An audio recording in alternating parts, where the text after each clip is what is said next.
O Internacional foi até a cidade de Novo Hamburgo, no Vale dos Sinos, para encarar o Novo Hamburgo, o Noia, que já foi campeão gaúcho no ano de 2017. Mas ao chegar no estádio do Vale, o time colorado precisou enfrentar um adversário a mais do que o time de Novo Hamburgo.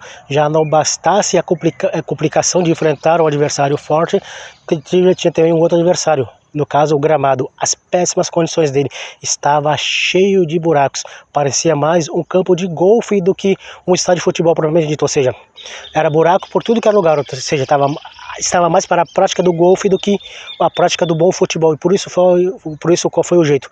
Era balão para cima, bola na área, para Deus nos acuda, lá o pessoal começasse a cabecear, os jogadores tiveram até, acho que saíram até com dor no pescoço de tanto que tinham que cabecear as bolas, porque era muita bola alçada na área, e o treinador Mano Menezes, após o jogo, falou com os repórteres sobre essa questão do gramado, que foi um adversário a mais para o Internacional nesse domingo à noite. Porque é quase impossível jogar futebol nesse campo, e esse é um desrespeito com o futebol gaúcho, que eu acho que quem dirige o futebol gaúcho e que diz tanto que temos que valorizar o gauchão, deveria ter em dezembro, quando você poderia fazer uma vistoria em todos os gramados, né? Chamar a atenção dos clubes que não tem um gramado minimamente adequado para você praticar um pouquinho de futebol, porque eu acho que é muito feio para todos nós, passar para todo o Brasil um jogo num campo desse aí, que não dá nem para chamar de campo.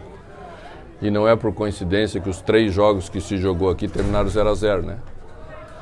Então você vai vendo que é uma dificuldade grande para você construir uma jogada, você tem que simplificar o jogo de todas as maneiras e mesmo sendo ruim para as duas equipes, uma equipe mais técnica, que está acostumado com outro nível de jogo, sofre mais, você sabe que sofre mais. Tá? Essa é a primeira parte.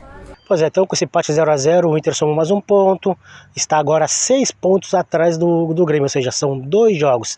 Mesmo sendo um Grenal, o Internacional vai ter que torcer para o Grêmio não perder mais um jogo, coisa que está difícil em 2023 acontecer. O Grêmio não perde o jogo, então o Internacional está em segundo lugar. Hoje pegaria o terceiro colocado na tabela.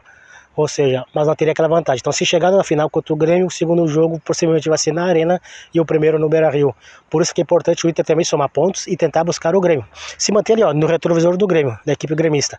Por enquanto, vem acontecendo isso. O Grêmio tá bem à frente, mas o Inter tá pelo retrovisor. O Grêmio, podemos dizer que o Grêmio veio o Inter, sei lá, desse tamanho no retrovisor. Mas já vê se aproximar. Se bobear, o Inter pode chegar. Mas eu não acredito não. Acho que o Grêmio vai ficar em primeiro lugar mesmo e o Inter vai ficar por segundo colocado, porque o Inter perdeu pontos preciosos. E voltando ao estádio, as condições, gramado péssimo, cheio de buraco, como eu disse, estava mais para a prática do golfe.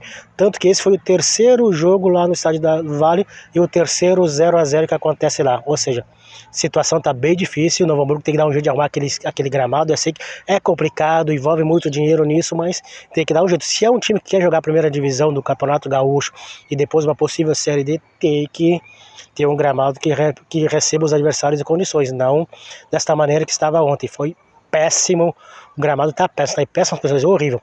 E com isso deixa as partidas horríveis, como foi a de ontem. Foi um jogo horrível de se assistir. Um 0-0 chato, sem muita emoção, como eu disse lá no início, era só balão pra cima, balão pra cima, balão pra cima. Os jogadores devem ter saído com uma dor no pescoço de tanto que eles tinham que pular pra tentar cabecear a bola. A única jogada de perigo foi com o Alan Patrick, que saiu driblando todo mundo e quase marcou um golaço, mas não conseguiu. Péssimas condições do gramado, um 0-0, mais um 0-0 na conta do Inter e mais um 0-0 para o estádio do Vale. Forte abraço a todos, fiquem na paz e que vamos acompanhar os próximos capítulos desse Campeonato Gaúcho, o que vai acontecer.